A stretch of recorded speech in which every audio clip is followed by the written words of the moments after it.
കൃഷ്ണേന്ദു, ഇന്ന് PSCയുമായി ബന്ധപ്പെട്ടുള്ള ക്രമക്കേടുകളിൽ എന്തുകൊണ്ട് അന്വേഷിക്കുന്നില്ല, അല്ലെങ്കിൽ എന്തുകൊണ്ട് നടപടിയെടുക്കുന്നില്ല എന്ന ചോദ്യവുമായി യുവമോർച്ച മുഖ്യമന്ത്രിയുടെ വസതിയിലേക്ക് ഒരു മാർച്ച് നടത്തുന്നു. അത് സംഘർഷഭരിതമാകുന്നു. അപ്പോൾ പ്രതിഷേധിക്കാനൊക്കെ ഇവർക്കറിയാം എന്ന് നമുക്ക് മനസ്സിലാവുകയാണ്. ഇതിലൊരു വിരോധാഭാസമില്ലേ? തീർച്ചയായിട്ടും എനിക്കിത് കേട്ടപ്പോ ഇവർക്ക് ഇപ്പൊ ശബ്ദമുണ്ട് എന്ന് മനസ്സിലായി. കാരണം ഇത്രയും ദിവസം രാജ്യമെന്ന് മാത്രം പറയാൻ പറ്റില്ല, എല്ലാ ഇന്റർനാഷണൽ ലെവൽ ഉൾപ്പെടെ നമ്മുടെ നാട്ടിൽ നടക്കുന്ന വിഷയങ്ങൾ ചർച്ചയായിരുന്നു. അന്ന് എത്ര കുട്ടികൾ മരിച്ചു എന്ന് ഇവർക്കറിയില്ല, അല്ലെങ്കിൽ ഇവിടെ ഒരു തരത്തിലുമുള്ള നീറ്റിൽ ക്രമക്കേടുമില്ല, നീറ്റ് ക്ലിയർ ആണ് എന്ന രീതിയിലായിരുന്നു യുവമോർച്ചയുടെയും വിദ്യാർത്ഥി സംഘടനകളുടെ ഒക്കെ തന്നെയും പ്രതികരണം. പക്ഷെ ഇന്ന് പെട്ടെന്നൊരു ദിവസം പൊട്ടിമുളച്ചതുപോലെ ഇവർക്ക് ശബ്ദിക്കാൻ അറിയാമെന്ന രീതിയിൽ യുവമോർച്ച വലിയൊരു ജനക്കൂട്ടമായിട്ട് മുഖ്യമന്ത്രിയുടെ വസതിയിലേക്ക് ചെന്നേക്കുക. അപ്പൊ കഴിഞ്ഞ ദിവസം ഏറ്റവും അടുത്ത് ടൊവിനോ പ്രതികരിച്ചു. നീറ്റ് വിഷയം വന്നിട്ട് ടൊവിനോ പ്രതികരിച്ചു. ടൊവിനോയുടെ വീടിന്റെ ഫ്രണ്ടിൽ നിന്നുകൊണ്ട് ഇത്തരത്തിലുള്ള മൂടിക്കെട്ടി പ്രതിഷേധം. അന്നും ഇവര് ഉന്നയിച്ച ചോദ്യം ഇത് തന്നെയാ, PSC എന്താണ്? അപ്പോ ഇരട്ടത്താപ്പ് നമുക്കിവിടെ കാണാൻ പറ്റില്ലേ? ഇരട്ടത്താപ്പായിട്ടാണ് എനിക്കിതിനെ തോന്നിയിട്ടുള്ളത്. ഒരു വിഷയത്തിൽ അല്ലെങ്കിൽ സെലക്റ്റീവായി മാത്രം സംസാരിക്കുന്ന ഒരു യുവജന സംഘടനയായി യുവമോർച്ച മാറിയിട്ടുണ്ട്. ബാക്കി വിദ്യാർത്ഥികളും യുവാക്കളും ഒക്കെ നേരിടുന്ന വിഷയങ്ങളൊക്കെ തന്നെയും അവർക്ക് ഒരു തരത്തിലുമുള്ള പ്രതികരണമില്ല എന്ന് പറയാൻ പറ്റും. അവരൊന്ന് ധർമ്മേന്ദ്ര പ്രധാനോടൊന്ന് അന്വേഷിക്കാൻ പറയുമോ, നരേന്ദ്രമോദി ഒന്ന് മിണ്ടു എന്ന് പറയുമോ? അവർക്ക് അതിനൊന്നും സമയമില്ല.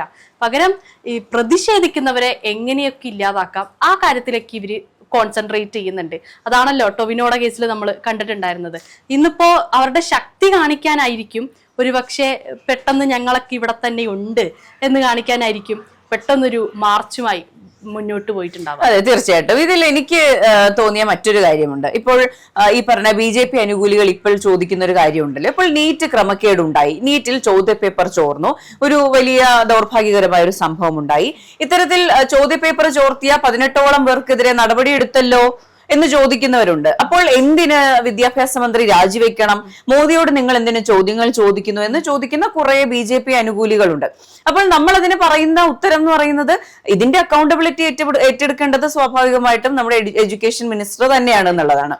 അപ്പോൾ അത് മനസ്സിലാകാത്ത ഈ BJP-ക്കാരാണ് ഇപ്പോൾ കേരളത്തിന്റെ കാര്യമെടുക്കുമ്പോൾ മുഖ്യമന്ത്രിയുടെ വസതിയിലേക്ക് ഈ പറഞ്ഞ പ്രതിഷേധവുമായിട്ട് പോകുന്നത്. PSC ആസ്ഥാനത്തേക്ക് പോലുമല്ല, മുഖ്യമന്ത്രി രാജിവെക്കണം, മുഖ്യമന്ത്രി ഇതിന് ഉത്തരം പറയണം. അപ്പോൾ മുഖ്യമന്ത്രി ഇടപെടുന്നില്ല എന്നുള്ളതാണ് അവർക്ക്. അതെ, അപ്പൊ നരേന്ദ്രമോദി എത്ര ദിവസം കഴിഞ്ഞിട്ടാ ഒന്ന് പ്രതികരിച്ചത്? അതാദ്യം അദ്ദേഹം നേരിട്ട് മാധ്യമങ്ങളെ കാണുന്ന ശീലം പണ്ടേ ഇല്ല, നേരിട്ട് പ്രതികരിക്കാനായിട്ട് തയ്യാറായിട്ടുണ്ടായിരുന്നില്ല. NDA യോഗത്തിൽ പറഞ്ഞു.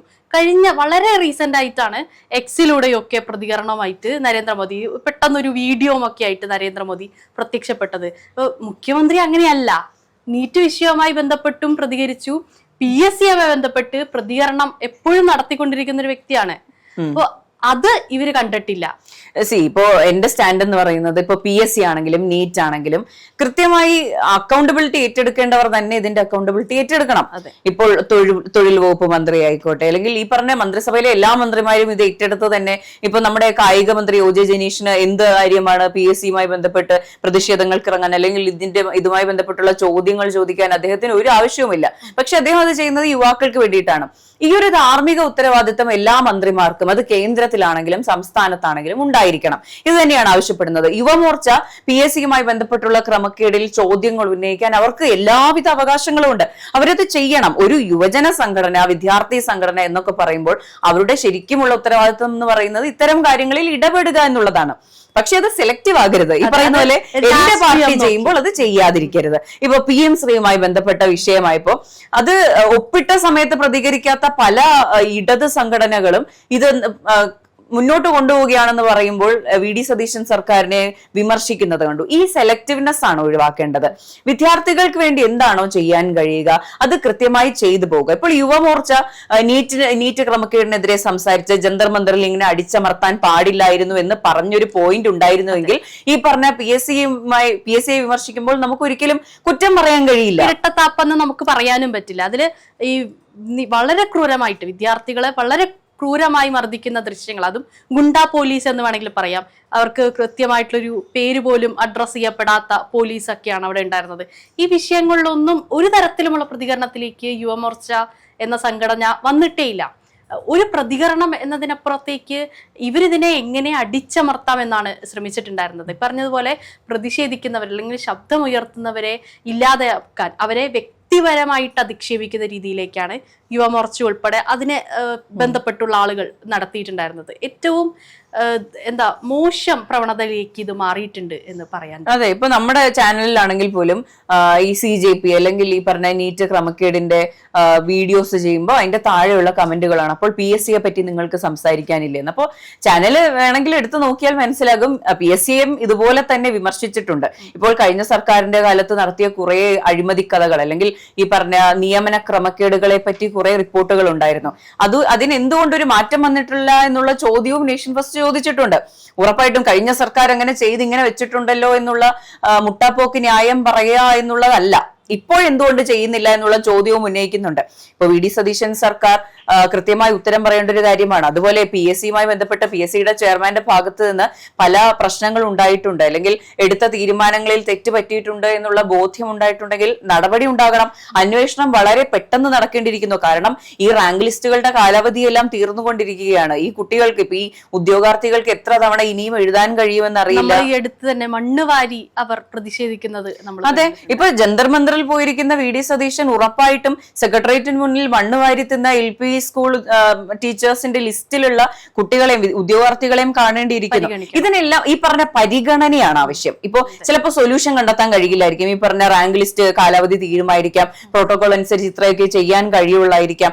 ഇങ്ങനെയുള്ള പ്രായോഗിക പ്രശ്നങ്ങൾ ഉണ്ടെങ്കിൽ പോലും ഇത് അഡ്രസ് ചെയ്യുക, അവരെ പരിഗണിക്കുക എന്നുള്ള ഒരു ഫാക്ടർ ഉണ്ട്. അവരെ വിളിച്ച് ഇതാണ് ഞങ്ങളുടെ പ്രശ്നം, അല്ലെങ്കിൽ നമുക്ക് എന്താണ് ഒരു ഇന്റർമീഡിയറ്റ് സംസാരിച്ച് നമുക്ക് ഒരുമിച്ച് ഒരു തീരുമാനത്തിലെത്താം. പരിഹാരം, അടിയന്തര പ്രാധാന്യം അർഹിക്കുന്ന വിഷയങ്ങളെ ആ രീതിയിൽ തന്നെ അഡ്രസ് ചെയ്തു പോകണം. അതെ, അതില് എങ്ങനെയെങ്കിലുമൊക്കെ ഇത് പോയിക്കോട്ടെ, ഞങ്ങൾ ഇത് ബാധിക്കുന്നില്ല എന്ന രീതിയിലായിരുന്നു കേന്ദ്രം നീറ്റ് വിഷയവുമായി ബന്ധപ്പെട്ടുണ്ടായിരുന്നത്. അതില് CJP എന്ന പാർട്ടി അക്കൗണ്ട് തുടങ്ങുന്ന സമയത്ത് തന്നെ വലിയ ഫോളോവേഴ്സിനെ ഗെയിൻ ചെയ്തത് വരെ വലിയ പ്രശ്നമായിട്ട് അവർ കണക്കിലെടുത്തു. ആ അക്കൗണ്ട് പൂട്ടിക്കാൻ വരെ ശ്രമിച്ചിട്ടുണ്ടായിരുന്നു. പക്ഷെ അതിനേക്കാളൊക്കെ അപ്പുറത്തേക്ക് നിങ്ങൾ എന്താണ് പറയാൻ ഉദ്ദേശിക്കുന്നത്, ഞങ്ങളുടെ ഭാഗത്തുനിന്ന് എന്താണ് ചെയ്യേണ്ടത്, വിദ്യാർത്ഥികളെ കേൾക്കുക. ഇതിൽ നമ്മൾ പറയുന്ന പ്രധാനപ്പെട്ട കാര്യം, ഈ മരണപ്പെട്ട സൂയിസൈഡ് ചെയ്ത വിദ്യാർത്ഥികളുടെ ഉത്തരവാദിത്തം ആര് ഏറ്റെടുക്കും, ആ മരണത്തിന് ആര് ഉത്തരവാദിത്തം ഏറ്റെടുക്കും എന്നുള്ളതാണ്. അതെ, അതില് പ്രധാനപ്പെട്ട ഒരു ചോദ്യമാണ് നമ്മൾ ഉന്നയിക്കുന്നത്. അതുപോലെ തന്നെ ഇനിയും സഫർ ചെയ്യുന്ന ആൾക്കാരുണ്ട്. നമുക്കിങ്ങനെ വെറുതെ ഇരുന്ന് ഇപ്പൊ നമ്മുടെ ഇമ്മീഡിയറ്റ് അക്വൈന്റൻസിലുള്ള ആൾക്കാരിൽ ചിലപ്പോൾ വളരെ പ്രിവിലേജ്ഡ് ആയിട്ടുള്ള ആൾക്കാരായിരിക്കും ഉണ്ടാവുക.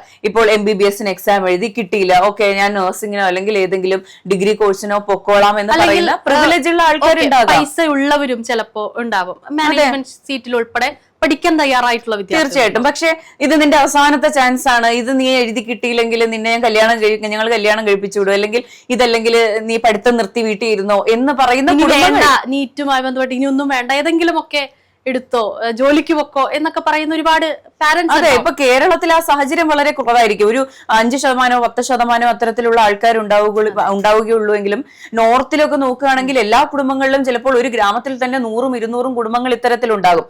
അപ്പോൾ ഇത്രയും കുട്ടികളുടെ സാഹചര്യം മനസ്സിലാക്കണം. അവർ ആത്മഹത്യ ചെയ്തത് മറ്റെന്തെങ്കിലും കാരണം കൊണ്ടായിരിക്കുമെന്ന് പറയുന്ന മനുഷ്യരുടെ മാനസികാവസ്ഥയാണ് ഞാൻ ചിന്തിച്ചു പോകുന്നത്.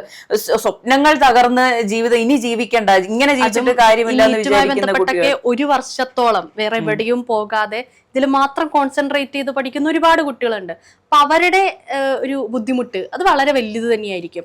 പെട്ടെന്നൊരു ദിവസം നീറ്റ് പേപ്പർ ചോർന്നു, ഇനി വീണ്ടും എക്സാം വേണം, അല്ലെങ്കിൽ റിസൾട്ട് മാറ്റുന്നു എന്നൊക്കെ പറയുമ്പോൾ ഒരു വലിയ രീതിയിലുള്ള മാനസിക സംഘർഷം അനുഭവപ്പെടും. നമുക്ക് പ്രത്യേകമായിട്ടും പറയാനുള്ളത് യുവമോർച്ചയോടാണ്. ഇരട്ടത്താപ്പ് അവസാനിപ്പിക്കണം, എല്ലാ വിഷയങ്ങളിലും ശബ്ദിക്കാനായി തയ്യാറാവണം എന്നുള്ളതാണ്. അതിൽ സെലക്റ്റീവായി പോകാതെ തങ്ങളുടെ രാഷ്ട്രീയ പാർട്ടി ചെയ്താൽ ഞങ്ങൾ അതിനെയൊക്കെ അംഗീകരിക്കും, മറ്റ് വിഷയങ്ങളിൽ മാത്രമേ ഞങ്ങൾ സംസാരിക്കുള്ളൂ എന്ന വാദം മാറ്റണം.